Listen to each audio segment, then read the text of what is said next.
Hi everyone, and welcome to our channel. We've got Nishita and Bhavna, and today, really surprisingly, we're going to talk about Diwali. Okay, not Holi, huh? Diwali. So Diwali is about Goddess Lakshmi, and Goddess Lakshmi is about wealth. And so there are four things that I thought we could all explore today about wealth. Now, everyone's obvious question first is, where does wealth really come from? When I think of wealth, there are two kinds of wealth. There's what you might call linear gain, and there's exponential gain. But each might come in different ways. So while you have these two types, there are in a way what I call two different triggers, right? So sometimes wealth might come through effort, and at other times it might come through what you might think of as an X factor. So linear wealth, exponential wealth through effort or through an X factor. So what is salary? Salary is through effort and it comes in a linear fashion. You invest wisely. That is also perhaps linear, but it involves an X factor. A lottery, on the other hand, that is purely an X factor and exponential in nature, right? And think about the fourth bucket. So Bhavna and I are both from BCG, and some of you may have heard about BCG's famous matrix, which BCG actually stopped using many years ago, but the marketing textbooks still talk about. And it speaks of cash cows and dogs and stars. So stars are really companies which might fit in the fourth bucket. Exponential gain, but through effort, a VC investing wisely in a star. So many kinds of wealth, and where are they coming from? These two kinds of triggers. What would you say, Bhavna? No, absolutely. I think if I think about, the way you describe the linear and the exponential, linear to me comes across as, from just thinking about businesses, those stable, mature industries in which companies operate. And to me, the whole exponential piece comes from, the new age startups.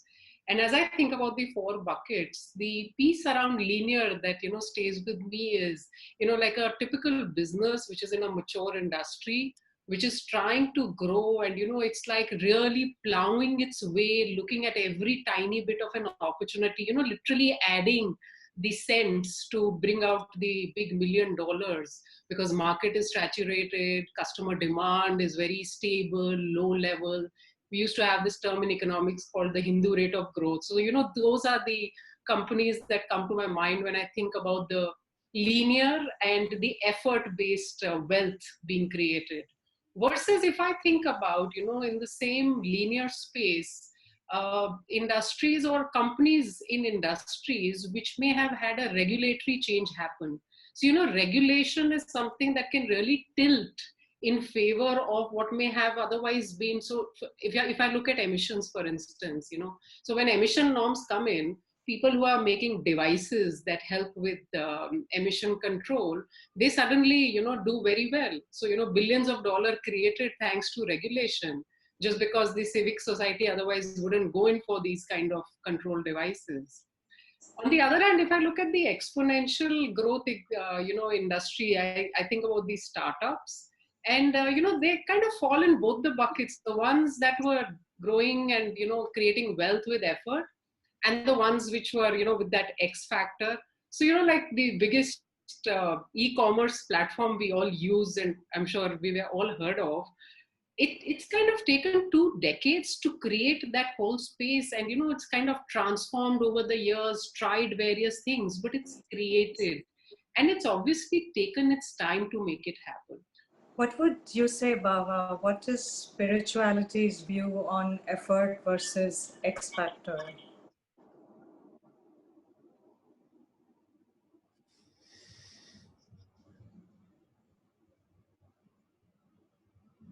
It is very opposite. The views are very opposite. Uh, and I think that is the way it is through all our scriptures. There will be one place where uh, the scripture will recommend that you have to make effort, and only through effort you will get whatever it is you are going to get. And on the other side, there will be you don't do nothing, you just sit and chill, everything is done for you. And both the wealths are important, according to me. The wealth that comes through your effort, though, is always linked to Maya, linked to illusion, linked to something that is changing all the time. And in the long run, it is not so important, for want of a better word. The wealth that comes to you without effort through the X factor, through the grace of the divine or the guru, this is the one that is really, really precious. Now, to get that X factor health that comes, to get that X factor wealth that comes through the grace, you still have to be prepared to receive it, and that's where the effort comes. If you think of Guru as a waterfall, and you go there with one little glass and say, okay, give me some grace, you will come back with one glass. But if you go with a bathtub, then you get so much more, right? And that depending on the bathtub or the glass, this is going to be up to you and your effort. So ultimately it is effortless, but first there is effort. Okay. And there is a path of Kriya Yoga and a path of Raj Yoga we hear. Would you say that this corresponds to effort and X factor in a way? This Kriya Yoga, Dhyan Yoga, Raj Yoga, Bhakti Yoga, actually they are all only one thing. Considering that it is Diwali, one of the things that is going to overrun all our lives in a few days and will continue for some time is sweets, right? There will be Diwali, and then there will be Christmas, and in between there will be, we just finished Halloween, and there will be Black Friday. All these very sugar festivals are coming up, right? If you like a particular sweet, say you like gulab jamun or you like kaju katli, whatever it is, right? Liking it is bhakti yoga. Now, if you like something, are you just going to chupchap sit there and just like it from a distance? No. You are going to make an effort to get the best possible kaju katli or the most amazing gulab jamun possible, isn't it? That is Kriya Yoga. You are doing something to get it. And to do that Kriya Yoga, to make sure that you are getting the best possible, you will do a lot of research. You will find out, okay, where do you get the best? Who is master chef at making this particular rasgulla or this particular gulab jamun? No, that is Gyan Yoga. And then sitting and eating that fruit and enjoying it, that is Raj Yoga. And if somebody gifts you a box, is that Raj Yoga? Yeah, that can be Raj Yoga. But you've probably done something good to them, which again is Kriya Yoga. Absolutely. So actually they are all only one thing. This whole confusion started because of the way the Bhagavad Gita is written, because there is one chapter which is Bhakti Yoga, one chapter which is Karma Yoga, one chapter which is whatever, Raj Yoga and all that. I'm sure when Krishna was talking to Arjuna, he did not go chapter 16 and start. It was just a conversation that they had. The chapters were made for convenience, right? So if you look at it like a free-flowing conversation between the two of them, then you cannot categorize them as 3-4 different things. They are just talking about one thing. But because for our convenience, we have made it into whatever this chapter is for this and that chapter is for that, people have got little confused and they think that each of those yogas is separate and they are a separate path. No, they are the same thing. Okay. So if that is where wealth comes from,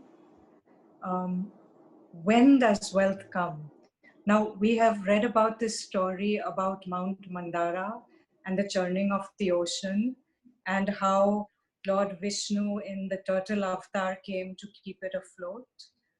And then different things came out. So first that poison halahala came out, then Airavat, the white elephant, and I am not sure of the sequence, many other things, Kalpavruks, the tree of life, and then Lakshmi Devi comes and garlands Vishnu. So is there a sequence? When does wealth come? When does Lakshmi come? Enough churning happens. Yeah, you work hard enough, then Lakshmi will come. Before that, all sorts of these other distractions will come. No? And it's easy to get sidelined and waylaid by those distractions. But if you keep churning, if you keep working, then you'll get there. So would you say there's also a relationship? There's also an aspect of time.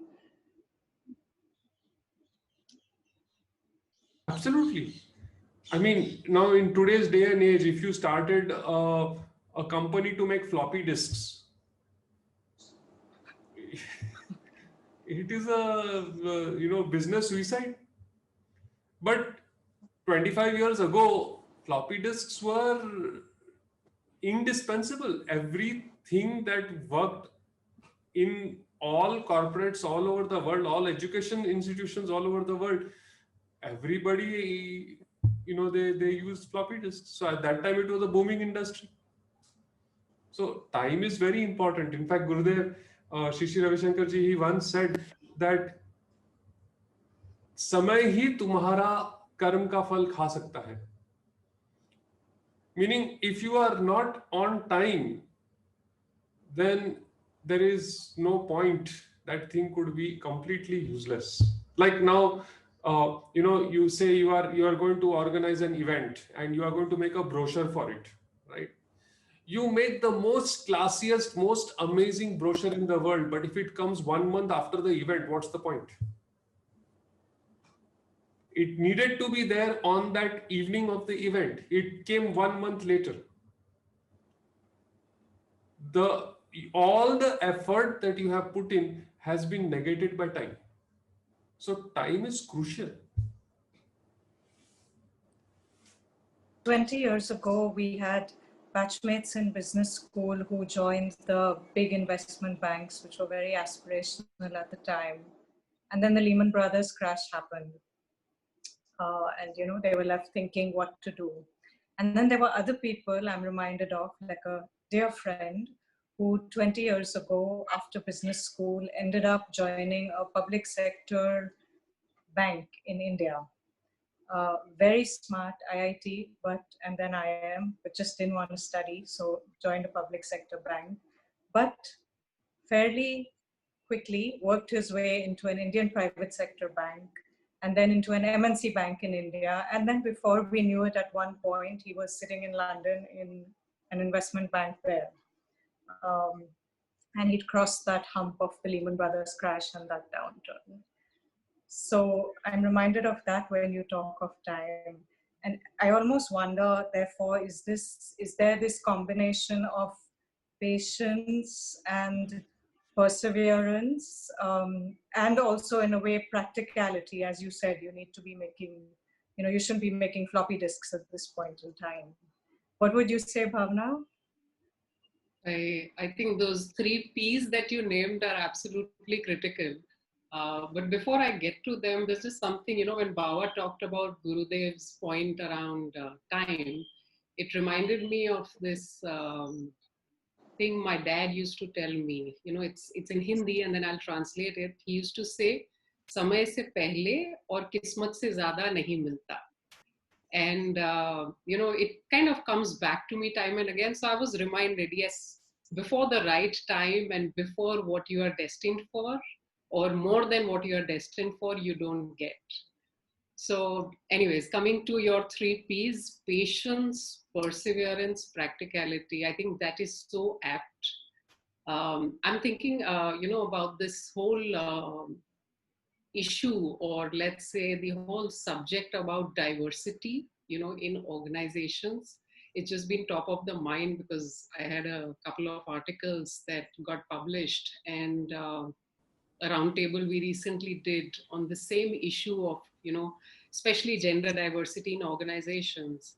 And I think it's very important that, we all understood the business case for diversity.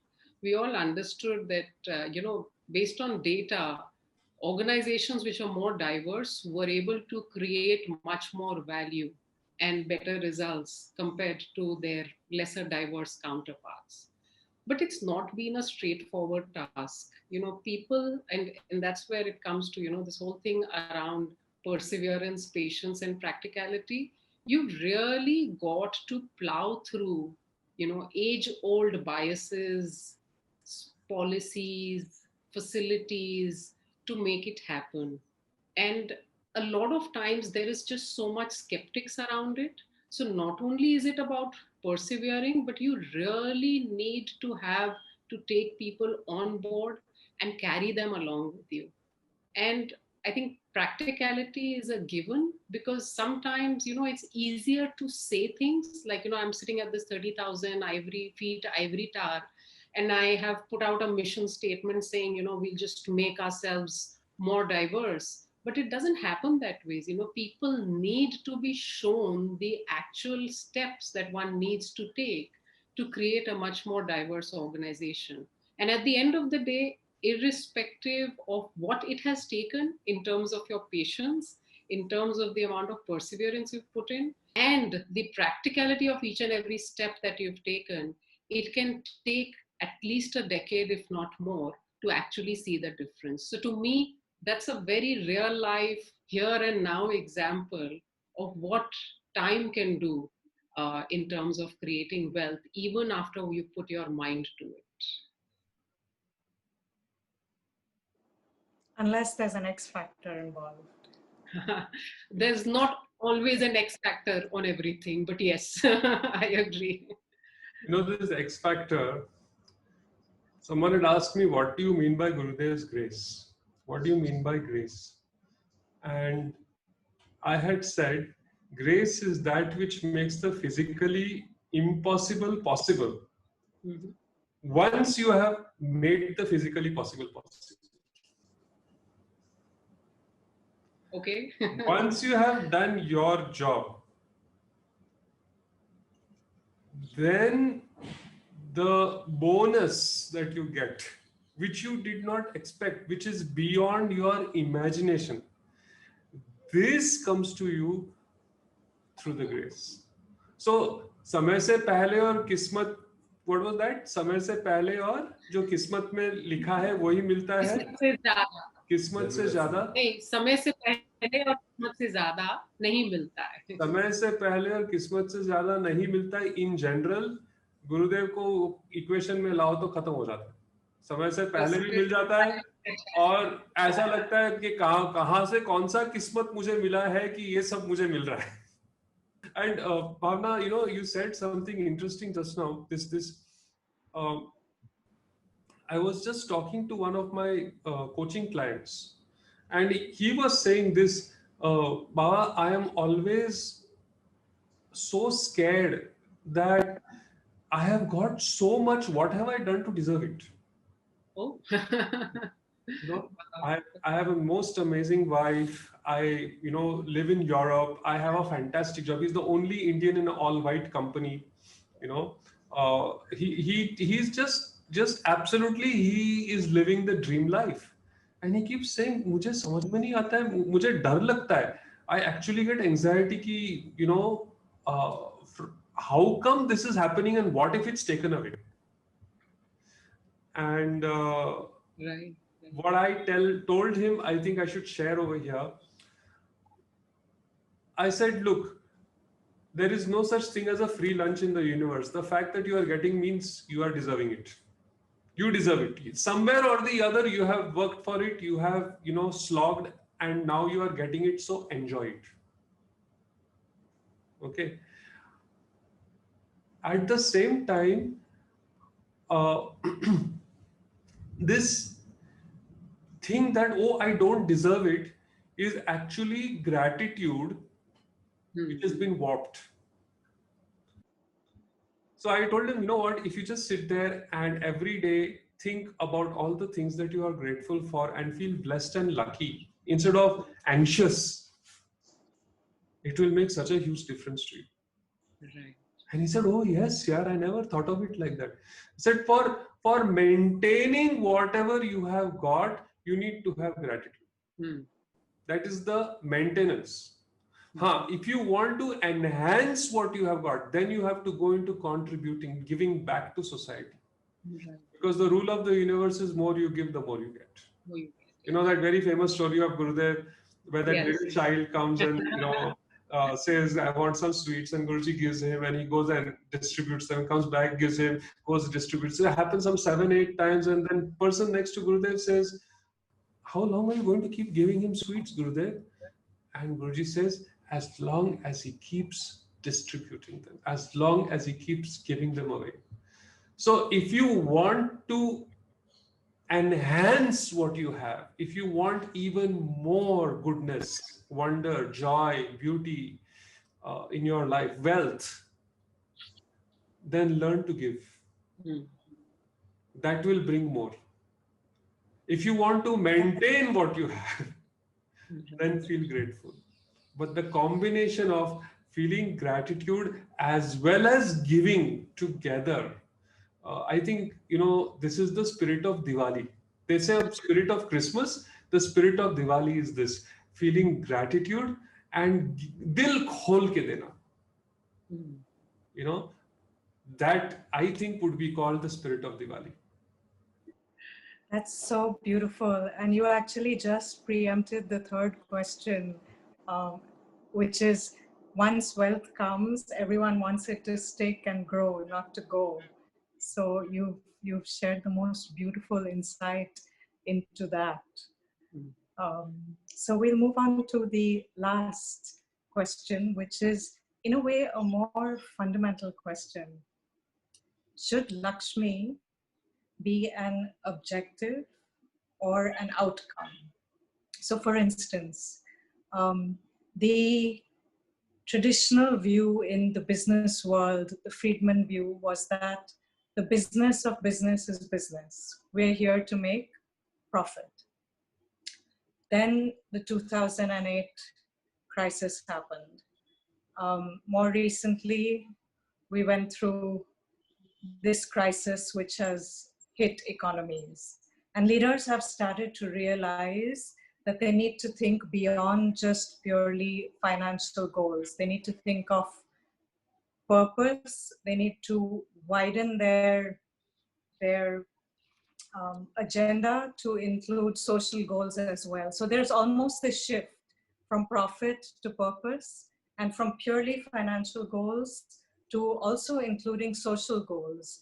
And there's some companies that have actually taken on and embraced in a grand and meaningful way big societal challenges. Now, of course, in your space, I mean, the work Art of Living has done is just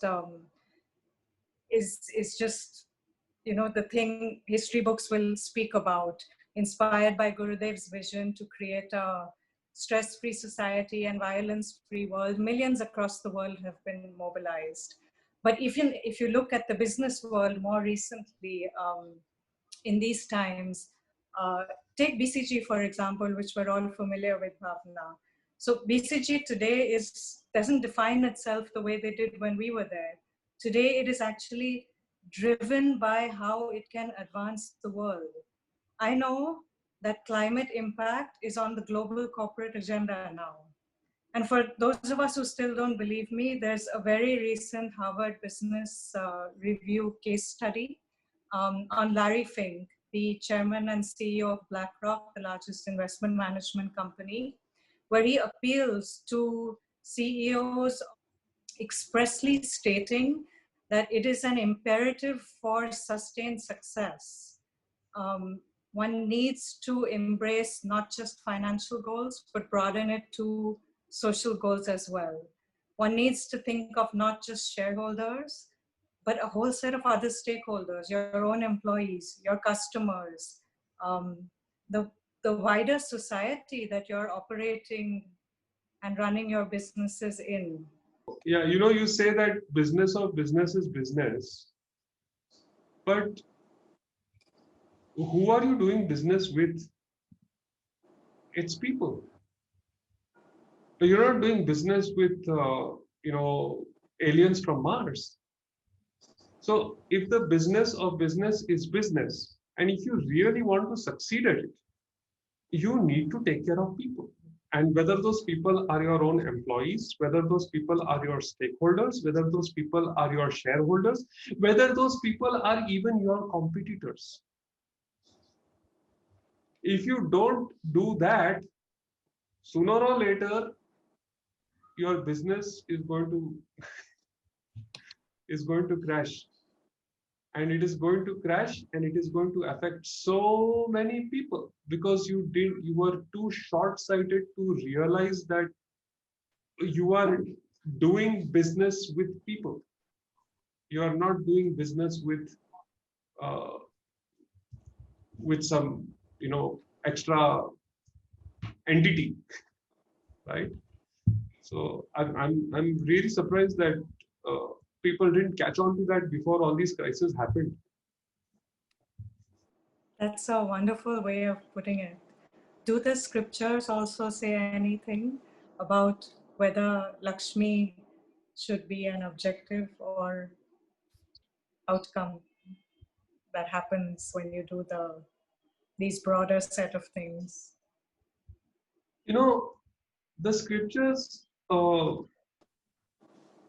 they are not anti-wealth. The very fact that they got Lakshmi and Narayana married means that they say that spirituality and wealth can coexist, not just coexist, are married to each other. Meaning, where there is spirituality, there has to be wealth, otherwise, there's something wrong with that spirituality. The only thing that I guess they are saying is don't run after Lakshmi, run after Narayana, run after the husband. Get the knowledge, get the spirituality in place, which is what I mean when I say if you want to do business, you need to think of people. Only a person who has a calm, relaxed mind, who is satisfied, centered, content, will think of person other than themselves. And so when these CEOs appeal to each other, I wish they would appeal to each other that they should meditate. If they all meditated, 98% of the problem that we are having would be sorted because they would stop thinking about themselves and their company and start thinking on a more global, Vasudeva Kutumbakam type of a vision, right? So that if business of business is business, then you have to take care of people. Otherwise, your business is over. Yeah, I'd just like to add something. It's a very pertinent point, and I was associated with an organization for whom their purpose actually led everything that they did. And this particular organization endured for more than a century and is still a very successful organization. For them, it mattered what they did for the society and what they did for all their stakeholders. So every time they looked at a business and evaluated it, there had to be an improved life for a person on this planet. Only then would they indulge and execute that particular plan. So they actually made their purpose as the reason they were in existence, and that would lead to performance. So it was not, like that typical example where, we are in the business of business. And by the way, we may do some philanthropy and influence some lives. It was actually an organization. In fact, they used to say purpose-led, performance-driven. And for them, everything they did was actually taken care of based on that purpose. So yes, there are those organizations and they are doing well. They've kind of learned to make it their business of impacting lives in a positive way. That's fantastic. And all of this brings me to an even more fundamental question in a way. What is really the definition of wealth? What is really the definition of success? Is it meeting one's goal? Is it making a difference? Or is it just having people and a place to call home? Or perhaps just being healthy and happy? We heard from you, Bava and Dinesh, that Lakshmi comes in many forms. Looking forward to that conversation with you on the different forms of Lakshmi and wealth. Yeah, we will discuss about the different aspects of wealth.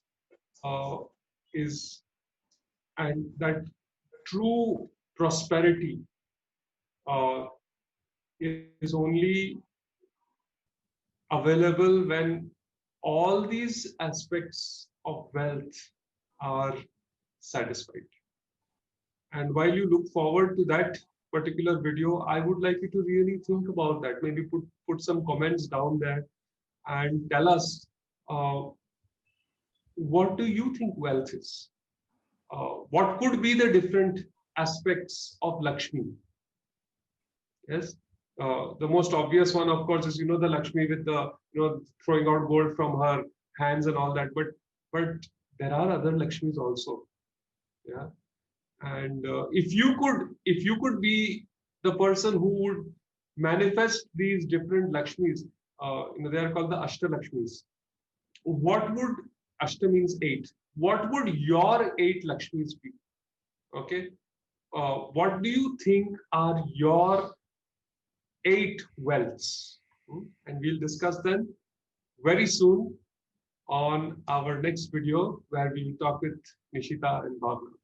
Meanwhile, have a lovely, lovely Diwali and a super happy New Year, and we'll see you very soon in our next video. Stay good.